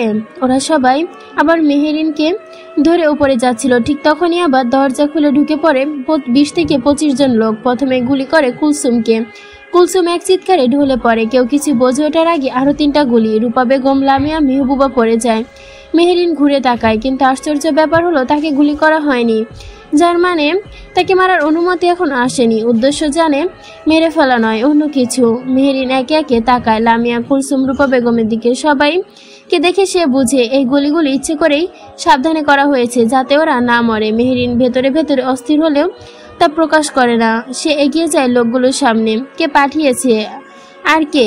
একজন বলে, অত কথা বলতে পারবো না, আমাদের সাথে চলেন। মেহেরিন হাসে, লোকটার সাথে যায়। তুই আমাকে নিয়ে যাবি? লোকটা একে অপরের দিকে তাকায়। ওরা আসলে বুঝতে পারছে না এই মেয়ে গর্ভবতী, সামনে এক আপনজনদের রক্তাক্ত অবস্থায় পড়ে আছে, তবুও সে হাসছে। সামনে থাকা লোকটা কিছু বলবে, তার আগে মেহেরিন লোকটার বুক বরাবর একটা ছুরি মেরে দেয়। লোকটা মুখ দিয়ে রক্ত বেরিয়ে আসে, সে মাটিতে পড়ে যায়। হয়তো লোকটা মেহেরিনের গায়ে পড়তো, কিন্তু সে সরে যায়, ফ্লোরে পড়ে। সাথে সাথে লোকগুলো মেহেরিনকে ঘিরে দাঁড়ায়। মেহেরিন হেসে একজনকে বলে, এদিকে আয়। লোকটা ঘাবড়ে যায়। লোকটা ভয়ে ভয়ে যায়। মেহেরিন তাকে ধরতে নিয়ে এক পা উঁচু করে নিজের অস্ত্রটা বের করে। লোকটা হকচকিয়ে যায়, কিন্তু সত্যি বলতে লোকটা কিছু করে না, বরং বলে, শোন, তুই আমার একটু হেল্প করেছিস, তাই তোকে মারবো না। তুই সবার লিস্টে নেই, একদম শেষে গিয়ে দাঁড়া। লোকটা বোকার মতো চোখ করে তাকায় মেহেরিনের দিকে। লোকটা গর্জে উঠে বলে, কি বললি? মেহেরিন বলে, আবার শুনতে চাস? একটা লোক এগিয়ে আসে কিছু বলার জন্য, কিন্তু তার আর সময় হয় না। তিনি চিৎকার করে বলেন, ধ্বংস হ জানোয়ারের দল, ধ্বংস হ তোরা, আল্লাহ তোদের ধ্বংস করুক। বলে কথাটি শুনে পিছে তাকায় সবাই, দেখে মালিয়া মির্জা কথাটা বলছে। তিনি আরো বলে, লজ্জা করে না একটা গর্ভবতী নারীর গায়ে হাত তুলতে? তোরা কোন মায়ের গর্ভে থেকে জন্ম হয়েছিস জানোয়ার? মেহেরিন জ্ঞান হারায় মায়ের কোলে। লোকগুলোর মাঝে একজন আগুন চোখে তাকায় মালিয়া মির্জার দিকে। সে বন্দুক তুলে আঘাত করে মালিয়া মির্জাকে। মেহেরিনকে ধরে থাকা অবস্থায় ঢুলে পড়ে মালিয়া মির্জা। কথাগুলো শেষ করে মেহেরিন একটা দীর্ঘশ্বাস ফেলে। কাশেম মেহেরিনের দিকে তাকিয়ে আছে, তার চোখে পানি আসছে যাওয়ার উপক্রম। মেহেরিন কাশেমের দিকে তাকিয়ে একটু হাসে। কাশেম বলে, বোন, তোর বোন বর তোকে অনেক ভালোবাসে, তাই না? মেহেরিন হেসে হেসে বলে, কাশেম অবাক হয়, উনি তোকে খুঁজছে না? মেহেরিন বলে, ওরা যেহেতু আমাকে মারে নাই, তবে আমাকে আর কিছু করতেও পারবে না। আমার স্বামী ঠিক আমাকে খুঁজে বের করবে, প্রয়োজনে আকাশ পাতাল এক করে দিবে, তাও আমাকে খুঁজে বের করবে। কাশেম অবাক হয়, বলে ওঠে, এতটা বিশ্বাস? মেহেরিন হেসে বলে, নিজে থেকেও বেশি। কাশেম আবার হঠাৎ করেই বলে, বোন, তোর বরের নাম্বার দে তো। মনে আছে তোর? মেহেরিন যেন কিছু একটা বুঝে খুব চিন্তিত ভঙ্গিতে বলে, কিন্তু ভাই, ওরা তোমার ক্ষতি করে দিবে। কাশেম হেসে বলে, এই দুনিয়ায় আমার কেউ নেই, আমার জীবন দিয়েই বা কি হবে? তো আমার বোন আর আমার তার সন্তানকে বাঁচাতে পারলে আমার জীবন সার্থক। মেহেরিনের চোখে জল চলে আসে। সে কাশেম বলে, তাড়াতাড়ি বল। মেহেরিন নাম্বার বলে দেয়। আর ঠিক শেষ হতেই কেউ আসে। কাশেম মেহেরিনকে চোখ মেরে ধমক দিয়ে বলে, এই মেয়ে, একদম চিৎকার চেঁচামেচি করবি না, একদম না, জানে মেরে ফেলবো। মেহেরিন বলে, পানি, একটু পানি। সদ্দাস লোকটা কাশেমকে বলে, কি হয়েছে কাশেম? কাশেম বলে, আরে বলো না ভাই, এই মাইয়া কখন থেকে চিৎকার করতেছে, কানের পোকা মাইরা দিল। লোকটা একটু বিরক্ত হয়ে বলে, থাম, কিছু বলো না, এমে কিন্তু খুব ভয়ানক। এই অবস্থাতেও আমাদের অনেক লোক মেরে ফেলেছে। যা বলেছে শুধু তারাই করো। কাশেম মাথা নেড়ে ঘর থেকে বেরিয়ে যায়, দরজা লাগিয়ে দেয় বাইরে থেকে। মূলত কাশেম এই সুযোগ দিয়ে মেহেরিনের হাঁটা চলার জন্য। এই অবস্থায় অনেকক্ষণ বসে থাকা যায় না, তাই লোকটা এই কাজটা করে যায় সে, যেন মেহেরিন একটু হাঁটাচলা করতে পারে। এদিকে রাজ গুডাউনের থেকে বাড়ি এসে দেখে, কিন্তু বাড়ি ফিরে এসে যখন দেখে গার্ডের রক্তাক্ত নিথর পড়ে আছে, রাজ যেন পা চলছিল না। লাবিবের দিকে তাকায়, লাবিবও তাকায়। দুজনই দৌড়ে ভেতরে ঢুকে রক্তে ভেসে যাচ্ছে শিকদার বাড়ি। রাজের ভেতরটা যেন কামড়ে ধরে। দুজনই ঢুকে দেখে সিঁড়িতে পড়ে আছে 4টা নারী দেহ। লাবিব দৌড়ে যায়, মেহবুবা আর লামিয়ার উড়ুতে তুলে নেয়। মেহবুবা লামিয়ার কি হয়েছে, ওঠো ওঠো। রাজ কাপা হাতে রূপা বেগমের মাথাটা তুলে দেয় নিজের উড়োতে, তাকায় কুলসুমের দিকে। রাজও যেন কথা বের হচ্ছে না, কেউ যেন আষ্টে পিষ্টে ধরেছে, অনেক কষ্টে ডাকে মামুনি। লাবিব হঠাৎ বলে ওঠে, ভাবি ভাবি কোথায়? রাজ তাকায় লাবিবের দিকে, ঠিক তখনই দৌড়ে ঢোকে হৃদ আর মেহের। দূর থেকে মেহের মালিয়া মির্জাকে দেখে চিৎকার করে ওঠে, মা। সে চিৎকারে রাজ আর লাবিব পিছে তাকায়। মেহের দৌড়ে আসে, মাকে তুলে নেয় আর ডাকতে থাকে মামা। রাজ যেন জমে গেছে, না কিছু বলতে পারছে না কিছু করতে। লাবিব হঠাৎ দৌড়ে যায় ওপরে মেহেরিনের রুমে, সেখানে অনেকগুলো লাশ পায় কিন্তু মেহেরিনকে পায় না। লাবিব দৌড়ে আসে, ভাবি ভাবি। রাজ তাকিয়ে আছে লাবিবের দিকে। মেহের বলে, মেহু ঠিক আছে তো? লাবিব বলে, ভাবি নেই। মেহের কান্নায় ভেঙে পড়ে। হৃদ দৌড়ে পানি আনে, মালিয়া মির্জা চোখে মুখে দেয়। মালিয়া মির্জা আস্তে আস্তে চোখ মেলে মেহেরকে জড়িয়ে ধরে ডুকরে ওঠে, আমার মেহু করা নিয়ে গেছে, ওকে বাঁচা, ওই জানোয়ারগুলো নিয়ে গেছে মেহুকে।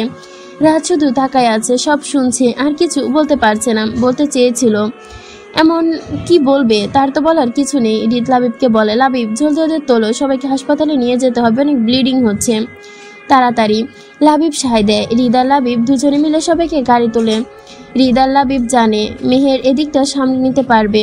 মেহের চোখের পানি মুছে ফেলে, মা তুমি সবটা খুলে বলো প্লিজ। রাজ শুধু ফ্যালফ্যাল করে তাকিয়ে আছে। সব শুনে মালিহা মির্জা সব বলে। মেহের মালিহা মির্জা সোফায় বসায়, ওদিক ওদিক পাইচারি করছে, একে তাকে কল করছে। মালিহা মির্জা রাগকে দেখে চমকে আছে। রাজ এমন চুপচাপ দেখে নানা চিন্তা বাসা বাঁধছে মনে। সে মেহেরিনকে একটুখানি আঁচল লাগলে বাড়ি মাথায় তুলে নেয়। সে মানুষ মেহেরিনের খোঁজ খবর শুনে চুপচাপ হয়ে গেছে, তাতে ভয় পায় মালিহা মির্জা। তিনি এগিয়ে গিয়ে রাজকে ধরে বলেন, বাবা। রাজ তাকায় মালিহা মির্জার দিকে, শান্ত দুটো চোখ। যেখানে জ্বলে উঠছে না রাগ, জমে নেই কোদ, অসহায়ত্ব নেই, শুধু কান্না। মেহের এগিয়ে এসে রাজকে বলে, ভাইয়া তুমি কিছু একটা করো ভাইয়া। রাজ হঠাৎ করে মালিয়া মির্জাকে জড়িয়ে ধরে, মা আমার ভয় করছে, মা আমার বউজান, আমার সন্তান, ওরা ঠিক আছে তো? ওদের কিছু হয়নি তো? মালিয়া মির্জা ডুকরে ওঠেন। মেহেরের মতো কঠিন মেয়ে পর্যন্ত খাটতে বাধ্য। আর ভাবা যায় রাজ, সে যার মেমব্রেনের জন্য পাগল, তার অবস্থা কি? রাজ বলে চলেছে, ও মা বলুন না, কিছু হবে না তো? এমন তো হওয়ার কথা ছিল না, আল্লাহ এত নিষ্ঠুর কেন হলো? কিন্তু মা আমার তো খুব কষ্ট হচ্ছে মা। আল্লাহ তো তার বান্দার প্রতি অত নিষ্ঠুর হয় না। আল্লাহ ঠিক আমার বউ বাচ্চাকে ঠিক রাখবে তো? হ্যাঁ হ্যাঁ রাখবে, আমি জানি রাখবে। আল্লাহ আমাদের সাথে এমন অন্যায় করবে না। রাজ মেহেরের কাছে গিয়ে বলে, এই মেহের, তোমাকে খালামণি ডাকবে। তোমাকে খালামণি ডাকবে না বলো না মেহের। মেহের ডুকরে ওঠে রাজের পাগলামি দেখে। রাজ আবার ছুটে যায় মালিয়া মির্জার কাছে, মা আপনাকে নানুমণি ডাকবে তাই না মা? বলুন না মা, ডাকবে না? মালিয়া মির্জা কাঁদছে। রাজ বলে, আমি তো এখনো আমার সন্তানের মুখ দেখলাম না, এখনো তো বুঝতে পারলাম না সে কে হতে পারে। না আমি মানবো না, না না কখনো হতে পারে না যে তারা আমার সামনে নেই। আল্লাহ তুমি আমার সাথে এমন কেন করলে? আল্লাহ তুমি তো তোমার এই বান্দাকে এত কষ্ট দিয়েছো, তাহলে আবার কেন নতুন করে? তুমি এমন করতে পারো না, পারো না। তুমি তুমি তুমি তো ছোটবেলায় আমায় এতিম করে দিয়েছো, মা বাবা বোন সব কেড়ে নিয়েছো। আমি তো কিচ্ছু বলিনি আল্লাহ, এখন তুমি আমার বউ বাচ্চাকে কেন কেড়ে নিচ্ছ? তুমি আমাকে দিয়ে দাও আমার মুমব্রেনকে। মেহের মালিয়া মির্জা সবাই কান্নার বাতাস ভারী হয়ে গেছে। পুরুষ মানুষ কাঁদে না, আজ রাজের মতো পুরুষ তো কাঁদেই না। সে মানুষ আজ কাঁদছে, যন্ত্রণায় কাঁদছে, প্রতিটা হার্তনার যেন বুক ফাটিয়ে দিচ্ছে। হঠাৎ মেহের রাজকে ঝাঁকিয়ে বলে, ভাইয়া নিজেকে সামলো ভাইয়া। রাজ তাকায় মেহেরের দিকে, আবারও বলে, মেহের আমার বউ আমার বাচ্চা। মেহের বলে, ওদের খুঁজে বের করতে হবে ভাইয়া, তুমি যদি এভাবে ভেঙে পড়ো তাহলে কিভাবে হবে? রাজ মাথা নাড়ে, উঠে দাঁড়ায় আর বলে, হ্যাঁ হ্যাঁ খুঁজে বের করতেই হবে আমাকে, আমার বউজান আমার সন্তান খুঁজে বের করবই। ওরা কোথায় রাখবে? আমি রাজ শিকদার, আকাশ পাতাল এক করে হলেও খুঁজে বের করব। সাবির আমার যত লোক আছে সবাই ছড়িয়ে দাও, ইঁদুরের গর্ত পর্যন্ত বাদ দিবে না, চিরুনি তল্লাশি লাগাও। সাবির আমার বউ বাচ্চাকে ফেরত চাই, আমার বউ বাচ্চার কিছু হলে আমি সব ধ্বংস করে দিব। সাবিরের কথা শোনা যায় না। রাজ ফোন রেখে মেহেরকে বলে, মেহের তুমি মাকে নিয়ে হাসপাতালে যাও, আমি যাচ্ছি, চিন্তা করো না, আমি আমার বউ বাচ্চাকে নিয়ে ফিরবো ইনশাল্লাহ। বলে রাজও বেরিয়ে যায়। রাত 11টা বা তার একটু এদিক ওদিক হবে হয়তো। রাজ পাগলের মতো দৌড়াচ্ছে রাস্তা দিয়ে, তার পেছনে আছে লাবিব, রিদ, সাব্বির। রাজ দৌড়াচ্ছে। রাজ বাড়ি থেকে বের হয়ে প্রথমে গিয়েছিল অফিসে। সাব্বির কল দিয়ে বলেছিল কিছু পেয়েছে। সাব্বির একজন বুদ্ধিসম্পন্ন বিচক্ষণ মানুষ। রাজ ফোন করে লোক লাগায়, খোঁজ নেয় মেহেরিনকে যারা নিয়ে গেছে তারা কোনো ক্লু পাওয়া যায়নি। আশেপাশে থাকা সিসিটিভি ভেঙে দেওয়া হয়েছে। সৌভাগ্যক্রমে একটা ক্যামেরা তারা খেয়াল করেনি। সেই ক্যামেরার মাধ্যমে গাড়ির নাম্বার প্লেট দেখে বের করে গেছে। রাজ সব বুঝে। সাব্বির সব শুনে রাজ বলে লোকেশন কোথায় দেখাচ্ছে। সাব্বির মুখ গম্ভীর করে বলে বস উত্তরের জঙ্গলের দিকে দেখাচ্ছে। রাজ আর কিছু বলে না। এই কথাটা শুনে অফিস থেকে বেরিয়ে যায়। রাস্তা ধরে ছুটে যায়। ম্যাম তুমি চিন্তা করো না, আমি আসছি। অতি প্রয়োজন বিপদে পড়লে মানুষ ভেঙে পড়ে, কিন্তু এখন তার ভেঙে পড়ার সময় নয়। হৃদে সে ধরে রাজকে। রাজ হৃদকে সরাতে চায়। আমাকে ছাড়, আমি ওদের কাছে যাব। ওরা আমাকে খুঁজছে, ওদের দরকার আমাদের। হৃদ যাকে বলে রাজ কি করছিস, পাগল হয়ে গেছিস? তুই কি এভাবে মেহুকে খুঁজে পাবি? রাজ পাগলের মতো করতে করতে বলে আমার বউ, আমার বাচ্চা। রাজ তুই আমাকে ছাড়, হৃদ তুই আমাকে ছাড় ভাই প্লিজ। লাবিব, সাব্বির আর হৃদ বোঝাচ্ছে রাজকে আর ওদেরকে। মেহেরিন হাঁটাহাঁটি করছে। অনেকক্ষণ বসে থাকার জন্য শরীরটা কেমন যেন লাগছে। একটু হাঁটাহাঁটিতে এখন একটু ভালো লাগছে, কিন্তু খুব খিদে পেয়েছে। দুঃখের সময় মানুষের সবচেয়ে মিষ্টি স্মৃতিগুলো যেন ভেসে আসে। ঠিক তেমন করে মেহেরিনের চোখে ভেসে উঠছে রাজতাকে আর রাজা তার মধুর স্মৃতি। মেহেরিনের একটু খিদে পাচ্ছে এই কথা শুনলেই রাস্তাকে কত কিছু খাওয়াতো, কত স্মৃতি। চোখের জলে ভেসে যাচ্ছে মেহেরিনের চোখ। হঠাৎ কারো পায়ের শব্দ পেয়ে আবার দ্রুত গিয়ে বসে পড়ে চেয়ারে মেহেরিন।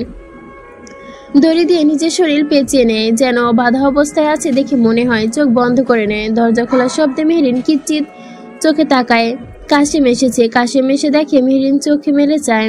কাশিম মেহেরিনের এমন অভিনয় করতে দেখে হেসে বলে বোন তুই তো বেশি সে ডামাবাজ। মেহেরিন ফিক করে হেসে বলে। কাশিমও হেসে ওঠে। হঠাৎ কাশিম মেহেরিনের সামনে এসে বলে সে কখন এসেছি সেখানে, পেটে কিছু পড়েনি, নে হা কর, কোনো কথা বলবি না, চুপচাপ খাবি কেমন? বেশি সময় নেই, তোর খাওয়া শেষ হলে পরে গিয়ে তোর বরকে ফোন করবেও। মেহেরিন কিছু বলে না, চুপচাপ শুনে চোখ ভরে নোনা জল। কাশিম তাড়া দেয়, তাড়াতাড়ি হা কর, নে বোন, সময় আর বেশি নেই। মেহেরিন চুপচাপ খেয়ে নেয়। মেহেরিন হাসে। কাশিম বলে হাসছিস কেন? মেহেরিন বলে আমার আম্মু এমন করতো। কাশিম বলে আমি তো বোনকে রোজ খাইয়ে দিতাম, অনেক দিন হয় সে অনুভূতি পাই না। মেহেরিন বলে এভাবে বলো না ভাই। কাশিম বলে আচ্ছা শোন, আমি যাচ্ছি, তুই চিন্তা করিস না, আমি কাউকে এদিকে আসতে দিব না। মেহেরিন হেসে মাথা নাড়ায় আর মনে মনে ভাবে কে বলে ভালো মানুষ পাওয়া যায় না এই যুগে? আজকাল রক্তের সম্পর্ক ছাড়াও অনেক মানুষ পাশে দাঁড়ায়, কোনো স্বার্থ ছাড়াই। অচেনা মেয়েরকে সাহায্য করছে কিভাবে এই কাশিম নামক লোকটি। হয়তো আমি এতক্ষণে মরে যেতাম। আল্লাহ দয়া এই মানুষটি আমার কাছে যদি না আসতো, আমি আমার সন্তানকে সুস্থ রাখতে পারতাম না। ওইদিকে রাজকে জোর করেও রাস্তায় ধরে রাখতে পারেনি হৃদ। পাশে লাবিব, সাব্বির, রাজের লোকেরা। হৃদ বলে ভাই প্লিজ শান্ত হও, এভাবে কিছু হবে না। রাজ হৃদকে জড়িয়ে ধরে কাঁপা কাঁপা গলায় বলে ভাই আমার বউ, আমার বাচ্চা আমার কাছে নিয়ে আয়, ওদের নিয়ে আয়, আমি মরে যাব। এই বলে চিৎকার শুরু করে রাজ। লাবিব ভাইয়ের এমন আর্তনাদ দেখে নিজেকে ধরে রাখতে পারে না। সে বসে পড়ে রাজের পায়ের কাছে, বলে ব্রো প্লিজ তুমি শান্ত হও। রাজ লাবিবকে ধরে বলে লাবিব আমি তোকে আর বকবো না, আর কিছু বলবো না, তুই এনে দে না আমার বউ বাচ্চাকে। লাবিবকে দে ফেলে। এনে দিব ব্রো, এনে দিব, তুমি একটু নিজেকে সামলাও। এই বলে লাবিব ফোন ধরায় সময় নেই। রাজ সবার মুখের দিকে চায়। হৃদ বলে কল ধর। লাবিব বলে এটা ফোন ধরার সময় না, আগে ওদের খুঁজতে হবে। কলটা বাজতে বাজতে কেটে যায়। পর মুহূর্তে আবার কল আসে। হৃদ বলে রাজ কলটা ধর, এমনও হতে পারে আমরা মেহুর খবর পেতে পারি। মেহেরিনের নাম শোনা মাত্রই রাজ মনে কেমন যেন হয়। সে কলটা ধরে। হৃদ রাজের থেকে ফোনটা নিয়ে লাউড স্পিকারে দেয়। রাজ কাঁপা কাঁপা গলায় বলে হ্যালো।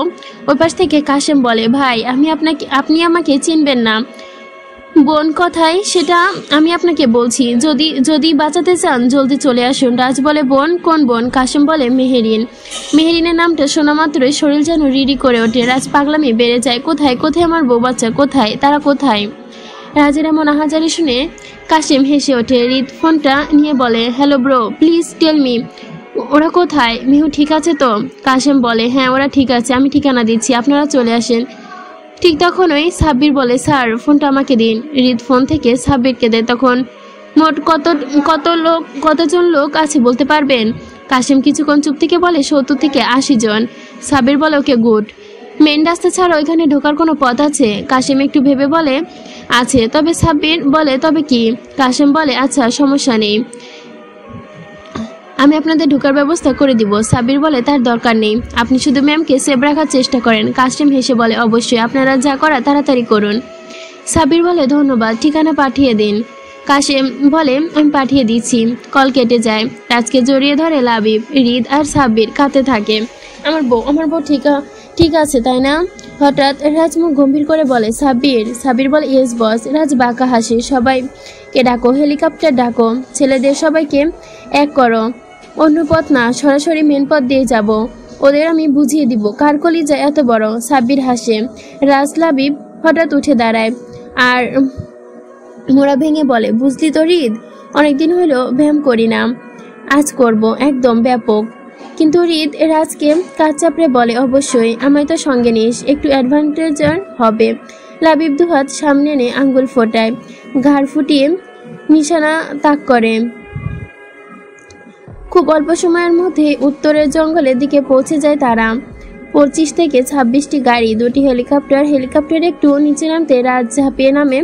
চারদিকে গর্জে ওঠে হেলিকপ্টার আর গাড়ির শব্দে গোটা এলাকা যেন কেঁপে উঠেছে। ওদিকে কাশেম মেহরিনকে এসে বলে তোর বর এসে যাবে খুব তাড়াতাড়ি। মেহরিন হেসে মাথা নাড়ে। কাশেম সাব্বিরের কথা মতো মেহরিনকে সুরক্ষায় পাশে থাকে। এদিকে রাজ চোখ দুটো ঘোরায়, ঠোঁট বেঁকিয়ে হাসে। লাবিব আর সাব্বির দিকে তাকিয়ে বলে চলো খেলা শুরু।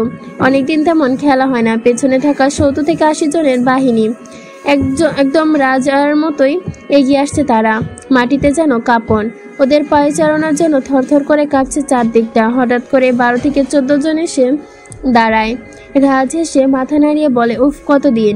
সাব্বির হেসে রাজকে একটি বন্দুক ছুড়ে দেয়। রাজ সেটা ধরে চোখ বন্ধ করে নিশানা করে। এক একজনের কপাল ধপধপ করে সবাই পড়তে শুরু করে। লাবিব বলে ওরে বাস, কি নিশানা। রাজ বন্দুক ছুড়ে দেয়। রাজের লোকেরা ফের বলে 2। লাবিব এবার ছুটে যায় হৃদের দিকে। হৃদ বলে আমার নিশানা তোদের মতো না bro, I try my best. এ বলে হৃদ গুলি চালাতে শুরু করে। রাজ বলে ওয়েল ডান। সবাই বলে 3। সাবির নিশানা করে এগিয়ে দেয় আরেকটি। সাবির আর হৃদ মিলে 2টো বন্দুক তুলে নেয়। রাজ 2টো কাঁধে তুলে নেয়। গুলি ছুটতে ছুটতে এগোয়। রাজের লোকগুলো 4, 5, 6, 7 করে 12 পর্যন্ত। আর মাত্র 2 জন বাকি। সাব্বিরের বাচ্চার মতোই বস প্লিজ এবার আমি। রাজ হেসে 2 বন্দুক ছুড়ে দেয়। ঠিক তখনই সাব্বির ধরার আগে উল্টে ঘুরে নিজে ঝাঁপিয়ে পড়ে, হাত তুলে নেয় হাতে। বন্দুক 2টো নিয়ে আবারও গুলি ছড়ে। শেষ 2 জন মাটিতে পড়ে। সাব্বির একটু অভিনয় কণ্ঠে বলে এটা ঠিক না বস। রাজ হেসে বলে আজ সব শিকার আমার মাই বয়। সাব্বির বাঁকা হেসে চুপ করে যায়। চারদিকে জুড়ে যায় বাহিনী, গর্জন, হু গুলির শব্দ আর নেই, কারণ বন্দুকগুলোর সাইলেন্সার লাগানো। কিন্তু এত মানুষের আওয়াজ চারপাশে কাঁপছে চিৎকারে। ভেতরে থাকা লোকজন বাইরে বের হয়ে আসছে। রাজ হাসে ওদের দেখে, আবার মজা হবে। তারপর গলা তুলে চিৎকার মাই বয় জাগো, শিকার এবার তোমাদের। রাজ এবার কথাই যেন সবাই অপেক্ষায় ছিল। এক একজনের ঠোঁটের কোণে বাঁকা হাসি। সকলেই যুদ্ধে নেমে পড়ে। Man we are coming. তারপর ছুটে চলে সেই গুলি চলতে থাকে আর তারা সামনে এগোতে থাকে। সাব্বির গলা ফাটিয়ে চিৎকার করে ইয়েস বয়। লাবিব বলে দূর, এরা সব চুনোপুটি, এদের মেরে মজা নেই, এক একটা ব্রয়লার মুরগি। রাজ হেসে বলে চিন্তা করিস না, ধামাকার সুযোগ দিব। যারা এমন করেছে তাদের আমি খুঁজে বের করব। লুকাক সেই সুযোগ আমি দিচ্ছি না। যেখানে লুকাক আমি তাদের খুঁজে বের করব। আকাশে বা পাতালে যেখানে লুকিয়ে থাকুক তারা গর্তে থেকে বের করে আনবো। রাজ কথা বলতেই সব দানবের যেন জাহান্নামে পাঠিয়ে দিতে পারি। রাজ হেসে বলে ওয়েল ডান মাই বয়, তোমরা অনেক ভালো কাজ করেছো। রাজ বলো লেটস গো। তারপর আবার একসাথে সামনের দিকে পা বাড়ায়, যেখানে আটকে রাখা হয়েছে মেহরিনকে। রাস্তা চিনতে ভুল হয় না, কারণ কাশেমের দেওয়া ভিডিও স্পষ্ট। সেখানে দেখা যাচ্ছে মেহরিনের কাছে যেতে হবে সেই পথটা অনুসরণ করে এগোচ্ছে তারা। এগোতেই ভেতর থেকে আসা আরও কিছু মানুষ। তারা সামনে আসার সাথে সাথে শুরু হয়ে যায় লোকদের গোলাগুলি, চিৎকার, আর্তনাদ। কাশেম যেভাবে ভিডিও করে দিয়েছে সেই পথে এগোচ্ছে সবাই। ঘরের দরজার সামনে গিয়ে কিছু লোক বন্দুক তাক করে। রাজ বাঁকা হেসে বলে, মাই বয়, তোমরা না, তোমাদের বয়স একটু ব্যায়াম করবে। সবাই হেসে ওঠে, তাদের হাসি ঘুরছে যায়। বন্দুকধারী এখন রাজ ধীরে করে বলে, তোদের মেরে ব্যায়াম করা তো দূরের কথা, ব্যায়ামের বউ হবে না। একজনকে গুলি চালাতে যায়, রাজ হেসে এক পলকে তার বন্দুক কেড়ে নেয় আর কায়দা করে সাই করে গুলি ছুটতে থাকে তাদের সামনে। ঘরের ভেতর থেকে মেহেরিনের ঠোঁটে ফুটে ওঠে আত্মবিশ্বাসী হাসি। কাশেম তাকিয়ে বলে, বাইরে গুলি শব্দ হচ্ছে আর তুই হাসছিস? মেহেরিন আয়েশ করে বলে, হাসবো না কেন, তোমার ভগ্নিপতি চলে এসেছে ভাইজান। কাশেম হেসে বলে, পাগলি বোন। মেহেরিন হেসে বলে, তুমি বলেছিলে না আমার বর আমাকে অনেক ভালোবাসে? কাশেম মাথা নেড়ে বলে, হ্যাঁ। ঠিক তখনই এক লাথিতে দরজা ভেঙে যায়। রাজ, রিদ, লাবিব, সাব্বির সবাই ঘরে ঢুকে আসে। দেখে অসুস্থ মেহেরিন হাসছে। একটা দীর্ঘ বিশ্বাস নিয়ে ছুটে এসে রাজ এসে বসে পড়ে তার পায়ের কাছে। তুমি ঠিক আছো? কাশেম এতটা আবেগ দেখে হতবাক হয়ে যায়। সাব্বির নিচু করে হেসে ফেলে। রিদ আর লাবিব একে অন্যের দিকে তাকায়। মেহেরিন রাজের বাহুতে হালকা ধাক্কা মেরে বলে, কি করছেন? দেখুন আমরা কি। একথা বলার আগে রাজ বলে, তুমি আর একটি কথা বলবে না? সবাই হেসে ওঠে। মেহেরিন মুচকে হেসে বলে, কারো বাপের কিছু না হলেও আপনার বাচ্চার মায়ের অনেক কিছু। সবার হাসি দ্বিগুণ হয়ে যায়। হঠাৎ রাজ মেহেরিনের কে নিয়ে বলে, আমার বাচ্চার কিছু না হলে তোমার কিছু আমি মানছি না। মেহেরিন কাশেমের দিকে তাকিয়ে বলে, ভাই এটাই তোমার ভগ্নিপতি। সেবার তাকায় কাশেমের দিকে। রাজ এক হাতে মেহেরিনকে জড়িয়ে ধরে কাশেমের দিকে তাকায়। ভাইয়া অসংখ্য ধন্যবাদ আমার সন্তান আর স্ত্রীকে সুরক্ষা করার জন্য। কাশেম এসে বলে, ভাই বোনের জন্য এটুকু করতে পারি, ধন্যবাদ দিবেন না। তবে এখান থেকে যত দ্রুত পারেন চলে যান। আরও 200 জন লোক রওনা দিয়ে দিয়েছে, এখানে আসছে, তারা যে কোনো সময় চলে আসবে। রাজ কিছু বলার আগে মেহেরিন বলে ওঠে, এই খবরদার, আমার গ্যাংস্টারগিরি বাদ দিবেন, চলেন এখান থেকে, শরীর ভালো না আমার। সবাই একটু চমকে যায়। রাজ দুহাতে মেহেরিনকে তুলে নেয়। ব্যথা করছে? বলো কি হয়েছে, কোথায় কষ্ট হচ্ছে? রিদ বলে, ভাই আগে এখান থেকে চল, পরে খুঁজবি কোথায় ব্যথা হচ্ছে। কাশেম সায় দেয়, হ্যাঁ এখান থেকে বের হওয়া দরকার। রাজ মেহেরিনের দিকে তাকায়। মেহেরিন মাথা নেড়ে রাজ কিছু না বলে মেহেরিনকে কোলে তুলে নেয়। মেহেরিন বলে, আমাকে নামান, আমি আগের মতো নেই, অনেক মোটা হয়ে গেছি। রাজ কিছু বলার আগে রেগে যায়। তা দেখে মেহেরিন আর কোনো কথা বলে না। হাসতে হাসতে তারা উত্তরের জঙ্গল থেকে বেরিয়ে আসে। আসার সময় উত্তরের জঙ্গলে আজ আগুন নেই, আছে শুধু ফিরে আসা শান্তি আর যুদ্ধ শেষে জয়ী হওয়ার